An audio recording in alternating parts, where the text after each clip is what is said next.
आज की सभा की अध्यक्ष जी कांग्रेस पार्टी की राष्ट्रीय महासचिव एवं उत्तर प्रदेश की प्रभारी आदरणीय श्रीमती प्रियंका गांधी जी, मेरे मंच पर बैठी सभा की सम्मानित नेतागण एवं भाइयों बहनों को मैं सादर प्रणाम करती हूँ।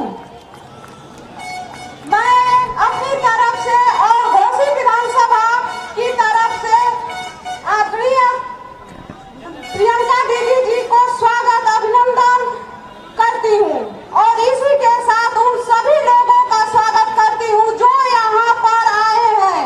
मैं आप लोगों से अपील करती हूँ कि कांग्रेस पार्टी को वोट दे और दीदी के हाथों को मजबूत करे।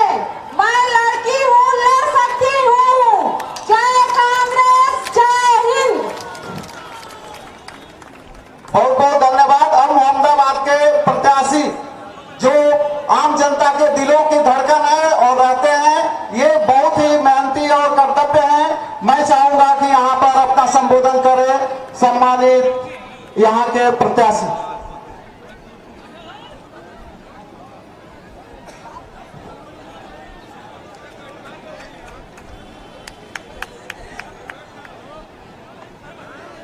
आज मोहम्मदाबाद की पावन धरती पर हमारे देश और प्रदेश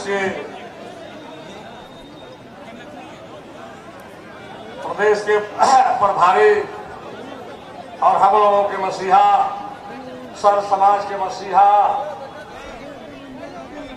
माननीय प्रियंका गांधी जी, मैं अपनी तरफ से, अपने 355 मोहम्मदाबाद की तरफ से और सर्व समाज की तरफ से मैं मंच पर स्वागत वंदन करता हूं।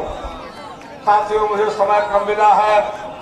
मैं तो आपके बीच 30 साल से चलता रहा, आपके जन्मे और मरने और शादी विवाह में आपसे मिलता रहा। मेरे साथियों, समय कम मिला है। मेरे विषय भली भांति आप लोग जानते हैं कि मेरा राजनीति के पीछे मेरा घर द्वार बिका। मेरा बेटा नौकरी करता था। जब मैं 2002 में 200 से चुनाव हारा तो मेरा नौजवान बेटा नौकरी करता था, दुनिया से चला गया। 2012 में मैं कांग्रेस से चुनाव लड़ा और जब कांग्रेस से चुनाव लड़ने के बाद और 2012 में जब मेरा बेटा मरा तो मेरी पत्नी पागल हो गई। 9 साल पागल रही और उसको मैं झेलता रहा। जब 2012 में चुनाव कांग्रेस पार्टी से लड़ रहा था तो मेरी पत्नी भी मेरा साथ छोड़ चली गई। मेरा मकान सभी लोग जानते हैं, हिंदू मुस्लिम सभी जानते हैं कि आज मेरा मकान होता मुबारकपुर चौराहे का तो 20 करोड़ बिका होता, 20 करोड़ बिका होता। लेकिन साथियों, कुल मुसीबत झेलने के बाद भी मैं आप लोगों का पीछा नहीं छोड़ा, आप लोग शाम करना नहीं छोड़ा, आप लोग दूर मुसीबत में भी आपको साथ देता रहा। तो साथियों, मेरी अंतिम अपील है दोस्तों, मेरी अंतिम सिफारिश है दोस्तों, आप लोगों से सिफारिश गुजारिश कर रहा है दोस्तों, अंतिम मेरा चुनाव है दोस्तों, यह कफन लेके आपसे भीख मांग रहा है दोस्तों। इस बार मुझे जो है वोट दे दीजिए या कफन दे दीजिए दोस्तों, यही मेरी अपील है। और मैं जरा समय नहीं लूंगा। मैं सर्व समाज को भरोसा करता हूँ कि इस बार मुझे आप लोग 4 बार चुनाव हारने के बाद 5वां बार चुनाव मुझे आप जिताने जा रहे हैं। मैं आजीवन आभारी रहूंगा और मुझे विधायक बनाएंगे। जब मैं विधायक बनूंगा तो जो अधिकार पावर मुझे मिलेगा, रात हो चाहे दिन हो, मेरे यहाँ कोई बॉडीगार्ड नहीं रहेगा, मेरे यहाँ कोई सुरक्षा नहीं रहेगी। मैं आपके बीच आपकी सेवा में जो अधिकार पावर मिलेगा, मैं हिंदू हो चाहे मुस्लिम हो चाहे गरीब हो चाहे अमीर हो, मैं सभी लोगों का सम्मान करूंगा और सभी लोगों कर्मों से कर्मों मिला के चलने का काम करूंगा। साथियों, यही से मैं फिर कर देना चाहता हूँ,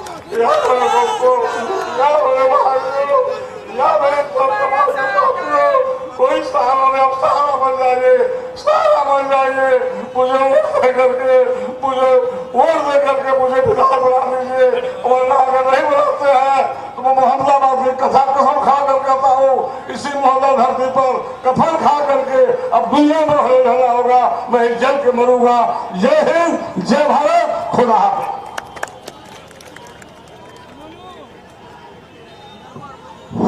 बहुत बहुत धन्यवाद। अब हम चाहेंगे डायरेक्ट बिना किसी लाग लपेट के मैं यहाँ पर एक मिनट में कहना चाहूंगा। यहाँ हमारे पूर्व सांसद के पौत्र भी धनंजय सिंह उपस्थित हैं, राजकुमार जी उपस्थित हैं, यहाँ पर पूर्व सांसद बालकृष्ण चौहान जी उपस्थित हैं, ब्लॉक कांग्रेस कमेटी के अध्यक्ष संजय सिंह, वीरेंद्र कुशवाहा जी उपस्थित हैं, हमारे उपाध्यक्षगण उपस्थित हैं।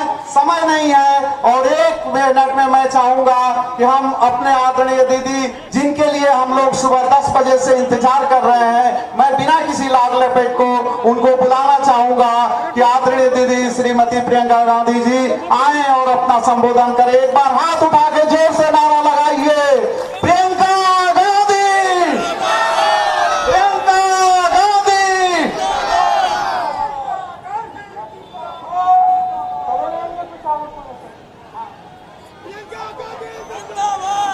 बहनों और भाइयों, सबसे पहले तो आप सबका इस सभा में बहुत बहुत स्वागत।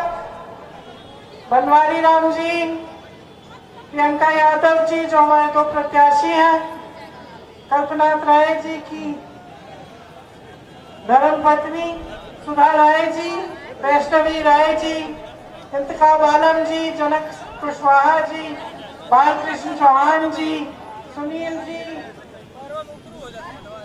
धर्मेंद्र कुमार जी, राजकुमार राय जी, संजय यादव जी, राजू फरूखी जी, संजय सिंह जी और वीरेंद्र कुशवाहा जी, आप सबका भी इस सभा में बहुत बहुत स्वागत। कांग्रेस पार्टी के कार्यकर्तागण, नेतागण, जितने भी महिला कांग्रेस, यूथ कांग्रेस के मेरे साथी यहाँ उपस्थित हैं, आपको भी बहुत बहुत स्वागत। और बहनों और भाइयों, इतनी गर्मी में आप इंतजार कर रहे हैं काफी समय से, इसके लिए मैं आपकी बहुत बहुत आभारी हूँ और आपको भी यहाँ पर बहुत स्वागत देती हूँ। देखिए, चुनाव का समय है, आपसे चुनाव के संदर्भ में कुछ बातें करने आई हूँ, देश प्रदेश के हालात के बारे में, आपकी जो परिस्थितियां हैं उनके बारे में। तो सबसे पहले मैं जानना चाहती हूँ कि यहाँ नौजवान कितने हैं, हाथ उठाओ।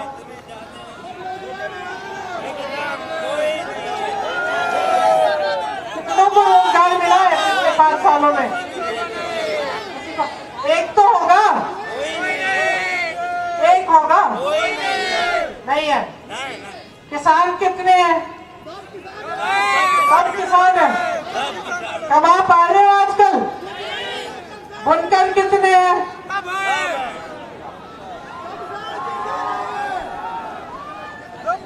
आपकी कमाई कैसी, अच्छी है? पहले से अच्छी हुई है? नहीं हुई है। बहनें कितनी है मेरी यहाँ?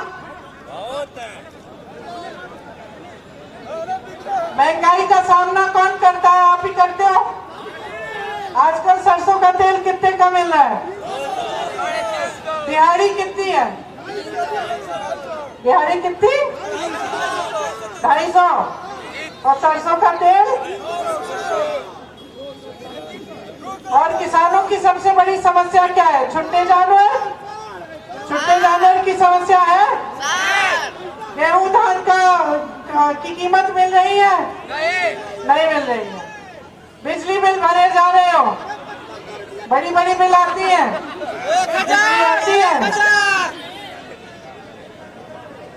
तो ये है आपकी समस्याएं, महंगाई, बेरोजगारी, बुनकरों की तमाम समस्याएं, जो बड़ी बड़ी बिजली की बिल आती है, जो उनका स्पेशल पैकेज खत्म किया गया, किसानों की समस्याएं, उपज का दाम नहीं मिलता, खाद नहीं मिलती, पेट्रोल डीजल के दाम बढ़ चुके हैं, कमाई नहीं होती, छुट्टा जानवर खेत चला जा रहा है, महिलाएं महंगाई का सामना कर रही है, इनके लिए कोई बेरोजगार की बात ही नहीं करता, इनको सशक्त करने की बात नहीं करता कोई, नौजवान बेरोजगार खड़ा हुआ है। ये है आपकी समस्याएं।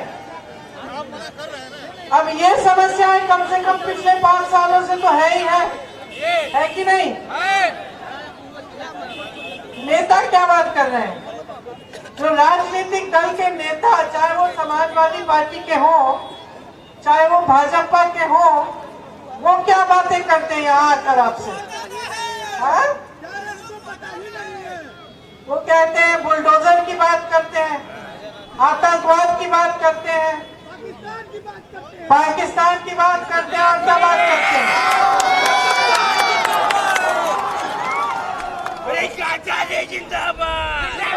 कोई कहता है कि हम गर्मी निकाल देंगे, कोई कहता है कि हम गर्मी निकाल देंगे, है ना?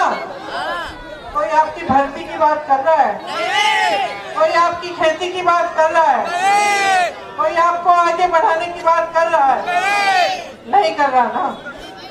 आदत जो आपने बिगाड़ रखी है वो दोषी थोड़ी है, दोषी तो आप है, दोषी तो आप है। सबको मालूम पड़ गया है, चुनाव के समय आएंगे, धर्म की बातें करेंगे अच्छी अच्छी, कभी इस धर्म की कभी उस धर्म की। समाजवादी के नेताओं को मालूम है धर्म की बात करेंगे आप, के आप उनको वोट दे दोगे, मालूम है ना? भाजपा के नेताओं को मालूम है धर्म की बात करेंगे, जज्बातों को उभारेंगे, उनको वोट मिलेगा, सत्ता में आ जाएंगे। तो 5 सालों में क्या करेंगे? कुछ नहीं करेंगे। समाजवादी दल के नेता तो अपने घर में दुबके रहे। आपकी समस्याएं आई, एनआरसी सीए आया, बुनकर की बड़ी बड़ी समस्याएं आई, किसानों की समस्याएं आई, क्या हुआ? आए आपके पास? अखिलेश यादव जी पधारे अपने घर से अब आपके घरों में, किसानों को कुचल डाला, किसानों को लखीमपुर खीरी में कुचल डाला। क्या किया उन्होंने? घर से ट्वीट कर दिया, घर से बाहर निकले ही नहीं।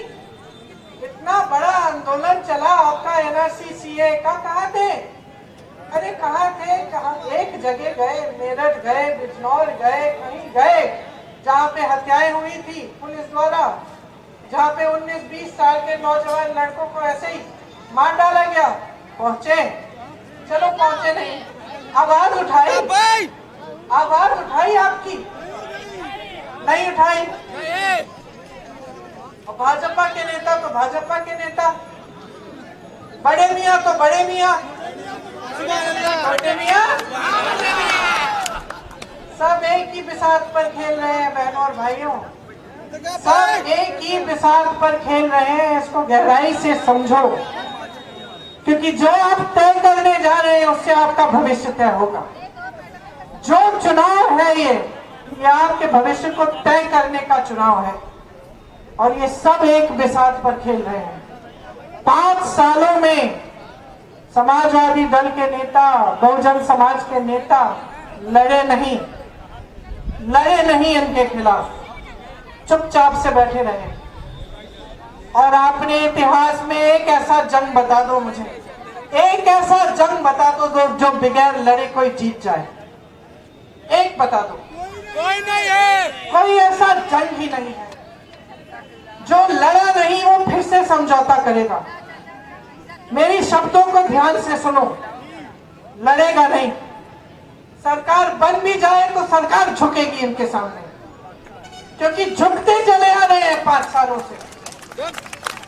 बहुजन समाज पार्टी की नेता तो निकल के अभी भी चुनाव में भी नहीं निकल रही है। किससे डर रही है? सीबीआई से डर रही है, चीन से डर रही है। चलिए आपको तो सब मालूम है, चीन के पीछे। तो जब सब मालूम है मेरे भाई, तो आंख मूंद के वोट क्यों दे रहे हो इन लोगों को? भाजपा की नेताओं की इतनी हिम्मत हो गई है आज कि आपके सामने खड़े होते कहते हैं कि हमें आपकी समस्याओं के बारे में पता ही नहीं। प्रधानमंत्री जी कह रहे हैं हमें तो पता ही नहीं था कि छुट्टे जानवर की देश में प्रदेश में समस्या है।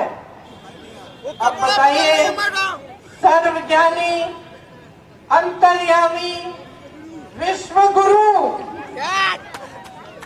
और उनको यही नहीं पता कि देश के सबसे बड़े प्रदेश में सबसे बड़ी समस्या क्या है 5 सालों से? चुनाव आया, अचानक पता चल गया। चुनाव आया तो मंच पर पता चल गया, घोषणा भी कर दी कि इसको हम सुलझा देंगे। तो 5 सालों से कहाँ थे? अरे 5 सालों से कहाँ थे? कपड़ा बदल रहे थे, प्रचार भी नहीं कर रहे थे भैया। प्रचार तो चुनाव के समय शुरू किया है। कपड़ा बदल रहे थे। देखिए सूट पहनने गन्ना किसानों का इस पूरे देश में बकाया कितना है, कोई बताए? 14,000 का दर्द पूछने नहीं आए। कांग्रेस 70 साल हुकूमत करी है। उत्तर प्रदेश के किसानों ने आंदोलन किया, दिल्ली के बॉर्डर पे 1 साल के लिए खड़े रहे, अपने घर से निकलकर हालात पूछने के लिए नहीं आए। 6 किसानों को लखीमपुर खेड़ी में इन्हीं के मंत्री के बेटे ने कुचल डाला। क्या किया? मंत्री को अपने साथ पर मंच पर खड़ा किया, मंत्री को अपने साथ मंच पर खड़ा किया और मंत्री के बेटे को जमानत दिलवाकर रिहा करवा दिया। ये है आपकी सरकार और ये है आपके नेता जिनको आप भगवान बना रहे हैं। समझ लीजिए, कोई नेता भगवान नहीं होता, सब नेता इंसान है। सब आपसे सत्ता ले रहे हैं उधार में, सबको आपने बनाया है। ये देश आपका है, उनका भी है लेकिन आपका है। सबसे पहले ये देश, इसकी सुरक्षा, ये जमीन, ये आपकी जमीन है। आपके पूर्वज लड़े हैं इस देश की आजादी के लिए। इस देश का किसान लड़ा है जो आज भगवान भरोसे छोड़ दिया गया है, जिसकी मेहनत की कमाई, जिसका खून पसीना ये बेचने के लिए इन्होंने योजना की है। जो कानून ये लोग ला रहे थे, इससे क्या होता? किसान मेहनत करता, किसान का खून पसीना और कमाता इनका उद्योगपति दोस्त। इनके उद्योगपति दोस्तों को इन्होंने पूरी देश की संपत्ति बेच डाली। BHEL, रेलवे जैसी बड़ी बड़ी संस्थाएं बेचने जा रहे हैं, कुछ बचा नहीं है। सारी संपत्ति इन बड़े बड़े उद्योगपतियों को बेचने जा रहे हैं। फिर कहते हैं रोजगार देंगे। कहां से लाएंगे रोजगार? अरे कहां से लाएंगे रोजगार?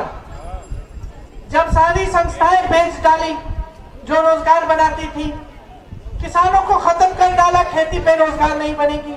बुनकर जैसे छोटे व्यापारियों को, छोटे दुकानदारों को खत्म कर दिया, वो रोजगार नहीं दे सकते। सरकारी पद आपने 5 सालों से खाली रखे हैं, 12 लाख सरकारी पद खाली है। भर्ती की प्रक्रिया इन्होंने धूमिल जानबूझ के की है। भर्ती की प्रक्रिया में भ्रष्टाचार जानबूझ के किया गया है क्योंकि रोजगार नहीं देना चाहते। इनकी साजिश है, ये जनता को गरीब रखना चाहते हैं, अपने दोस्तों को अमीर बनाना चाहते हैं। आज इनके उद्योगपति दोस्त 1000 करोड़ रुपए एक दिन में कमा रहे हैं, बहनों और भाइयों, एक दिन में। और किसानों, आप 27 रुपए कमा रहे हो एक दिन में। एक दिन में 27 रुपए किसान कमाए और 1000 करोड़ रुपए इनके उद्योगपति दोस्त कमाए। ये सरकार चुनी है आपने। ऐसे नेता चुन रहे हैं जो सरकार के सामने लेट जाते हैं, झुक जाते हैं। बदलाव लाइए, समझ जाइए कि शक्ति किसकी है। ये लोकतंत्र है, ये तानाशाही नहीं है। आप अपना हक मानते हो, आपको दबाया जाता है। आपका हक है। मोदी जी कहते हैं बहुत बड़ा एहसान कर लिया उन्होंने, आपको राशन के बोरे देके। खुद कहते हैं देश की जनता ने मेरा नमक खाया है। सुन लीजिए, शेम किस लिए? क्योंकि नमक खाते हैं नेता आपकी, वो भी नमक में आपका नमक खाते हैं नेता। और एक एक नेता को इस बात का एहसास होना चाहिए। ये एक नई परंपरा शुरू कर लिया अपने प्रदेश में, दशकों से चल रही है। सारे नेता जानते हैं 5 साल बाद आके आपके जज्बातों को उठाएंगे, गुमराह कर देंगे, जनता तो भोली भाली है, वोट मिल जाएगा, नहीं आ पार तो फिर काम ही नहीं कर रहे हैं ना। अब आप देख रहे हो कि काम हो नहीं रहा है, आप देख रहे हो रोजगार मिल नहीं रहे हैं, आप कमा नहीं पा रहे हो, आपकी दुकानदारी खत्म हो रही है, यहाँ की महिलाएं सशक्त नहीं, असुरक्षित हैं, सब कुछ देख रहे हो। चुनाव आता है, इनकी बातों में फिर से गुमराह हो जाते हो, इनके जाल में फंस जाते हो और कोई समाजवादी को, कोई भाजपा को, कोई बसपा को अपना वोट देके फिर से अपने प्रदेश को खाई में डाल देते हो।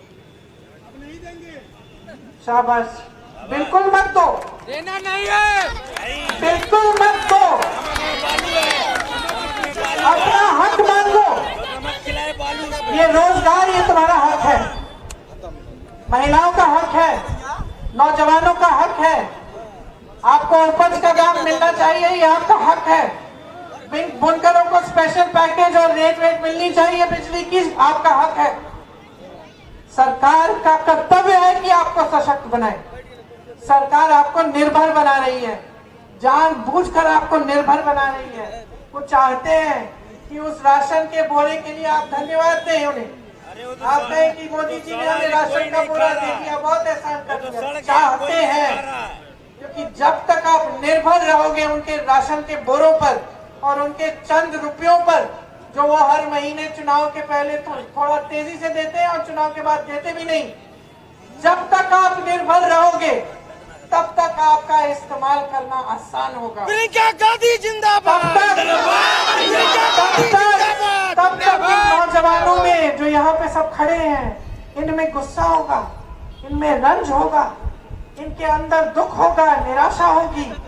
तब तक इनका इस्तेमाल करना बहुत आसान होगा। बहनों और भाइयों, जितने भी माँ बाप है नौजवानों को जानते हैं, मेरे भी बच्चे हैं 20-25 साल के, मैं भी जानती हूँ।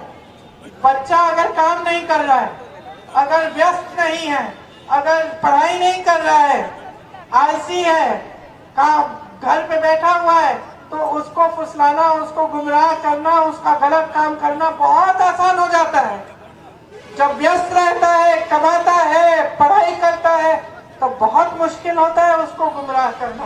तब तो अपने माँ बाप से सवाल उठाता है, सरकार कहाँ, नेता कहाँ? सब नेता जान गए हैं कि इन लोगों को शिक्षित कर दो, इनको अपने पैरों पे खड़ा कर दो, इनको सशक्त कर दो, सक्षम बना दो, तो सवाल उठेंगे कि हम विकास क्यों नहीं कर रहे हैं। समझ गए आप? देखिए, जब समस्याएं आपकी घर आती हैं, जब आपके घर में महंगाई आती है, तो क्या दरवाजे खटखटा के पूछती है कि भाई तुम किस धर्म के हो, आऊं कि ना आऊं? जब बेरोजगारी आती है तो क्या पूछती है कि भाई तुम हिंदू हो या मुसलमान हो? अच्छा चलो मैं दूसरे घर में चले जाता हूँ। बेरोजगारी पूछती है? ये छुट्टा जानवर तो खेत चले जा रहा है, ये क्या पूछता है कि किसका खेत है? ओहो, इस जाति का खेत है, चलो मैं दूसरे खेत में चले जाऊं। पूछता है कि भाई किस धर्म, ये खेत किस धर्म का है भाई, किसका है ये खेत? अच्छा चलिए ये खेत छोड़े देते हैं, उस खेत में चलते हैं। चल लेता है ना तुम्हारे खेत। बेरोजगारी आ जाती है ना सबके घर, महंगाई आ जाती है ना सबके घर। ये तो नहीं है कि कोई कह रहा है कि एक घर में कम का आ रहा है गैस सिलेंडर, दूसरे में ज्यादा का आ रहा है। और विकास, जब सड़क बनती है तो उस पर लिखा होता है कि सिर्फ इस धर्म के लोग इस सड़क पे चलेंगे, नहीं लिखा ना। ये जो बिजली की तार है सब घरों में जा रही है, क्या ये रुक जाती है किसी धर्म के घर में? किसी के एक जाति के घर में रुक जाती कि भैया यहाँ तो बिजली नहीं दूंगी मैं? नहीं ना, सब जगह जाती है। तो समस्या है सारे धर्मों की, सारी जातियों की, उनका समाधान सारे जातियों के लिए, सारी धर्मों के लिए। तो भैया ये नेता बार बार धर्म की बात क्यों कर रहा है? ये नेता बार बार जाति की बात क्यों कर रहा है? ये विकास लाएगा तो सबके लिए लाना पड़ेगा, समस्याएं तो सबको हो रही है। ये तो अपने लिए कर रहा है ना, ये आपके लिए थोड़ी कर रहा है। ये तो अपने विकास की बात कर रहा है, ये तो अपनी सत्ता छीनने के लिए कर रहा है। इसको मालूम है, आपने इसकी बुरी आदत डाल दी। अब मैं यहाँ किस लिए आई हूँ? मैं आपसे कहने आई हूँ ये आदत तोड़ दो, खत्म कर दो इस परंपरा को। कह दो इन सबको, कह दो इन सबको। नौजवानों, मैंने एक वीडियो देखा, जो बच्चे भर्ती की परीक्षा देते हैं उनका वीडियो देखा। उसमें एक बच्चा कह रहा था, एक बच्चे ने कहा ये धर्म की बात क्यों करते हैं, इससे तो मेरा पेट नहीं भरेगा। अरे मुझे सक्षम बनाओ, मुझे रोजगार दिलवाओ, मैं कमाकर मंदिर में चंदा दूंगा, मैं खुद दूंगा चंदा मंदिर में, लेकिन मुझे कमाने तो दो। इन बातों से मेरा पेट नहीं भर रहा है, खुद बोला उस नौजवान ने। तो समझ लीजिए आपके साथ क्या हो रहा है, बहुत बड़ा विश्वासघात हो रहा है। और ये मत सोचिए कि एक ही पार्टी कर रही है, तीनों की तीनों कर रही हैं, तीनों की तीनों कर रही हैं। कोई आपकी समस्याओं को हल करने की बात ही नहीं कर रहा। उन्होंने राजनीति किसी और चीज के बारे में बना दी है। जबकि राजनीति का मकसद है सेवा।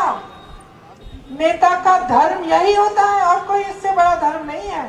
आप किसी भी किताब को पढ़ लो, आप हिंदुओं से पूछो, मुसलमानों से पूछो, ईसाइयों से पूछो, बौद्ध से पूछो, किसी भी पंडित से पूछो, किसी भी धर्म के धर्मात्मा से पूछो, किसी भी किताब को पढ़ लो, कुरान शरीफ को खोलिए, भगवत गीता को खोलिए, सब यही कहते हैं कि नेता का सबसे बड़ा धर्म सेवा है। यही है धर्म।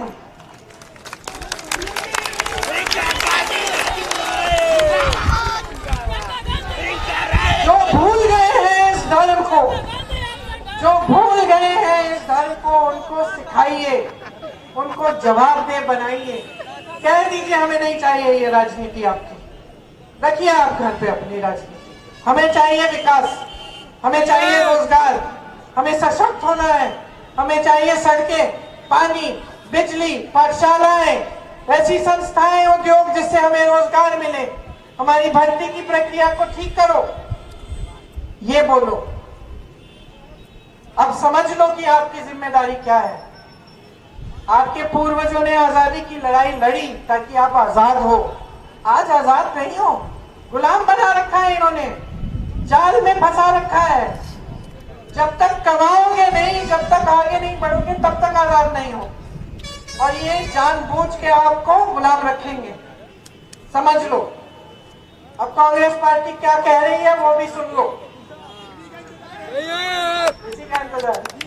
सबसे पहले हम कह रहे हैं कि जो भर्ती की प्रक्रिया धूमिल हो गई है, इसमें भ्रष्टाचार बहुत हो गया है, इसको हम ठीक करेंगे, बनाएंगे। उम्र खत्म हो गई, हाँ, बहुत लोगों की हो गई। इसके लिए भी समाधान है।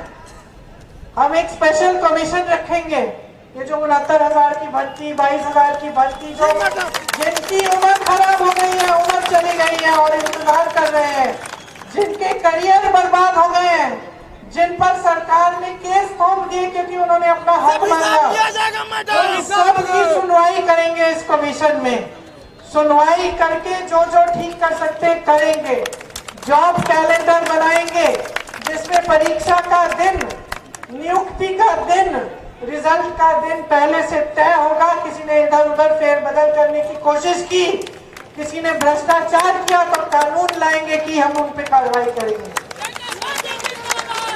जो 12 लाख सरकारी पद, 12 लाख सरकारी पद खाली रखने इस सरकार ने आपको बोला 70 लाख नौकरी देंगे, 12 लाख तो पद खाली हैं, 4 लाख के एप्लीकेशन खोले हैं, 70 लाख नौकरी तो कहीं नहीं मिली किसी को भी। तो सबसे पहले कांग्रेस कह रही है कि वो 12 लाख पद भरे जाएंगे। फिर हम कह रहे हैं कि 8 लाख नए रोजगार पैदा करेंगे। कैसे? जो छोटे दुकानदार हैं, बुनकर हैं, छोटे व्यापारी हैं, इनको मजबूत बनाएंगे फिर से, ताकि यहाँ से रोजगार बने।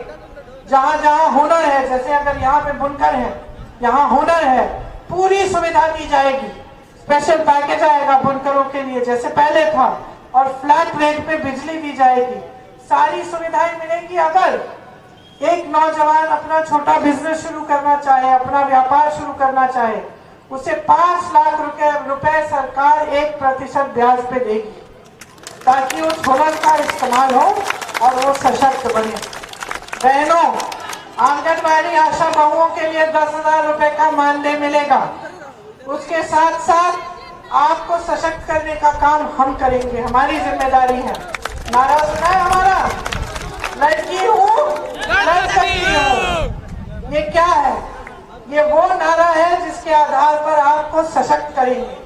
40% मतलब 8 लाख जो सरकारी रोजगार है वो महिलाओं को मिलेंगे। महिलाओं के लिए हर अस्पताल में, छोटे से छोटे अस्पताल में महिला डॉक्टर, महिला नर्स मौजूद मिलेगी, वहां भी रोजगार हम दिलवाएंगे महिलाओं को। पुलिस में 25% महिलाओं की भर्ती कराएंगे, ताकि आप पर अत्याचार हो तो आपको महिला पुलिस कर्मी मिले। और अगर आप पर अत्याचार हुआ और 10 दिन के अंदर अंदर FIR दर्ज नहीं हुआ, तो एक कानून लाएंगे कि जिस अधिकारी ने उसको रोका है उसका सस्पेंशन होगा। आपके लिए केंद्रीय विद्यालय जैसे विद्यालय हर जिले में बनाए जाएंगे। छात्राओं को मोबाइल फोन और स्कूटी मुफ्त में मिलेगा ताकि ऑनलाइन पढ़ाई कर पाए और उनको स्कूल और कॉलेज जाने की सुविधा हो। बहनों, आपके लिए, आपकी सुरक्षा, आपकी सेहत, सब के लिए एक पूरी योजना बनाई है। हमने एक विधान बनाया है, शक्ति विधान, आपको मजबूत बनाने के लिए। 40% महिलाएं प्रियंका यादव की तरह आज कांग्रेस पार्टी की टिकट लेकर चुनाव लड़ रही हैं। ऐसी महिलाएं हैं जिनकी बेटियों का बलात्कार करके उनको मार डाला और दफना दिया। ऐसी महिलाएं हैं जिनको मारा गया, पीटा गया क्योंकि वो अपने हक मांग रही थी। ऐसी महिलाएं हैं जो पंचायत का चुनाव लड़ने गई और उनके कपड़े फाड़ डाले पब्लिक में, लेकिन आज कांग्रेस ने उन्हें सशक्त करके चुनाव लड़ने को बोला और चुनाव लड़ रही हैं। मंच पर मेरे साथ वो खड़ी रहती हैं, प्रधानमंत्री नरेंद्र मोदी जी के साथ वो मंत्री खड़ा रहता है जिसके बेटे ने किसानों को कुचला। मेरे साथ मंच पर वो महिलाएं खड़ी रहती हैं जिन पर अत्याचार हुआ है, क्योंकि कांग्रेस पार्टी ने उनको कहा है कि आप पर सत्ता की वजह से, सत्ता ने आप पर अत्याचार किया, उस सत्ता को अपने हाथों में लो, खड़ी हो जाओ और लड़ो, हम तुम्हारे साथ हैं। महिलाओं, बहनों, आप एकजुट होकर एक बहुत बड़ी राजनीतिक शक्ति बन सकती हैं, इस देश की दिशा बदल सकती हैं। समझ लीजिए इस शक्ति को। किसानों के लिए पूरे कर्ज माफ होंगे। छत्तीसगढ़ में कांग्रेस की सरकार ने छुट्टे जानवर की समस्या का समाधान ढूंढा। छुट्टे जानवर को घर पे रखने से सरकार 2 रुपए किलो में गोबर खरीद रही है आपसे, उससे लोग छुट्टे जानवर को घर में रख रहे हैं क्योंकि कमा रहे हैं। गोबर का गोबर गैस बन रहा है और गोबर का खाद अच्छा बनकर किसानों को दिया जा रहा है ताकि किसानों की सुविधा हो। इससे छुट्टे जानवर की समस्या ही खत्म हो गई है छत्तीसगढ़ में। और यहाँ आपकी सरकार जो कह रही है कि हमें तो मालूम ही नहीं था कि समस्या है, हम चीख रहे हैं, चिल्ला रहे हैं हर मंच से 3 सालों के लिए कि यहाँ पे बहुत बड़ी समस्या है। मैंने मुख्यमंत्री जी को चिट्ठी लिखी, इसे सुलझाओ। छत्तीसगढ़ में हमने इसका समाधान ढूंढा है, यही कर डालो। कोई जवाब नहीं आया, कोई सुनवाई नहीं हुई आपकी। हम इस समस्या का समाधान निकालेंगे और वही योजना यहाँ लागू करेंगे। इसके साथ साथ आज के दिन में छत्तीसगढ़ में गेहूं और धान का 2500 रुपए क्विंटल मिल रहा है, आपको भी मिलेगा। गन्ने के लिए 400 रुपए मिलेंगे। जो ये बड़ी बिजली की बिलें आ रही हैं, इनको हम आधा करेंगे सबके लिए। किसानों के कर्ज माफ होंगे, सबकी बिजली की बिल आधी होगी। और कोरोना के समय जो छोटे व्यापारी, जो लोग सबसे ज्यादा परेशानियों से का सामना जिन्होंने किया, उनके लिए हम जो कोरोना का बिजली का बकाया है वो साफ करेंगे। छुट्टे जानवर से जिसको नुकसान हुआ 3000 रुपए प्रति एकड़ का मुआवजा मिलेगा। 25,000 रुपए उन गरीब परिवारों को मिलेंगे जिन्होंने कोरोना की वजह से सबसे ज्यादा परेशानी झेली। ये सब योजनाएं हैं हमारी। इसके अलावा और भी योजनाएं हैं। भर्ती का विधान बनाया है हमने, उसको पढ़ो नौजवानों। अब वो दौर चले गया कि नेता आके खोखले भाषण दे, खोखली घोषणाएं करे। पढ़ो उस विधान को, देखो उसमें क्या कह रहे हैं, कहां से आएंगी तुम्हारी नौकरियां। शक्ति विधान को पढ़ो महिलाओं, ताकि आप भी जाने कि आपके लिए क्या करने की योजना है। उन्नति विधान को बाकी सब पढ़ो कि हम बुनकरों के लिए, हम दूसरे समाजों के लिए, हम अति पिछड़े लोगों के लिए, पिछड़े वर्ग के लिए, हम दलितों के लिए क्या करना चाहते हैं, आपको कैसे सशक्त बनाएंगे। क्योंकि ये देश आपका है, बार बार कह रही हूँ, देश को बचाने का काम आपका है। सही नेता चुनो, नियत देखो नेता की, सही राजनीतिक दल को अपना वोट दो ताकि आपके देश प्रदेश में विकास आए। और घबराओ मत, इनकी तानाशाही से घबराओ मत, इनके बुलडोजरों से, इनकी बड़ी बड़ी बातों से मत घबराओ। कंधा से कंधा लगाकर आपके साथ लड़ने वाले ये सब बैठे हुए हैं, खड़े हुए हैं। हम इनके सामने कभी नहीं झुकेंगे, इनके साथ भाजपा के साथ कभी समझौता नहीं करेंगे, कभी नहीं झुकेंगे। पुश्तों से हमारी लड़ाई इनसे है, हमारी विचारधारा अलग है इनसे। हम पूरे देश का विकास चाहते हैं। हम जानते हैं कि लोकतंत्र में सत्ता पब्लिक की होती है। हमारी और इनकी विचारधारा विपरीत है। हम इनके सामने कभी झुक नहीं सकते और कभी झुकेंगे नहीं। जान चले जाए हम कभी इनके साथ समझौता नहीं। गांधी जिंदाबाद। ये इसीलिए इनकी सबसे बड़ी लड़ाई हमसे है, क्योंकि ये जानते हैं सबको झुका सकते हैं। एजेंसियां लगाएंगे, केस लगाएंगे, कुछ भी करेंगे, सब झुक जाएंगे। कांग्रेस पार्टी नहीं झुकेगी और मेरा परिवार तो कभी नहीं झुकेगा इनके साथ, कुछ भी कर जाएगा। मन बना लो, इस बार उत्तर प्रदेश में कांग्रेस की सरकार लाओ। देख लेना, कांग्रेस की सरकार आएगी तो विकास कितनी तेजी से होगी। आप आगे बढ़ोगे, आपके हित में सरकार आएगी। यही बातें करने के लिए मैं यहाँ आई थी। आपने बहुत ध्यान से सुना, अपने मन में रखो ये बातें, याद करो इनको जब वोट देने जाओगे, क्योंकि अगर आपने गलत निर्णय किया तो फिर से आपका प्रदेश उसी खाई में रहेगा। 5 साल और भुगतोगे, कोई आपकी सुनवाई नहीं होगी। सिर्फ चुनाव के समय बड़ी बड़ी घोषणाएं सुनोगे, बड़ी बड़ी धर्म की, जाति की बातें करेंगे ये नेता और फिर से खुद आगे बढ़ेंगे, आपको पीछे छोड़ देंगे। तो आपको बहुत बहुत धन्यवाद। जय हिंद, जय हिंद, जय हिंद। प्रियंका गांधी राजू पर हाथ उठा के दीदी को समर्थन करिए। कांग्रेस पार्टी प्रियंका गांधी को समर्थन करिए। कांग्रेस पार्टी प्रियंका गांधी। राजू फारूकी जी जो है धन्यवाद ज्ञापन करेंगे। हेलो।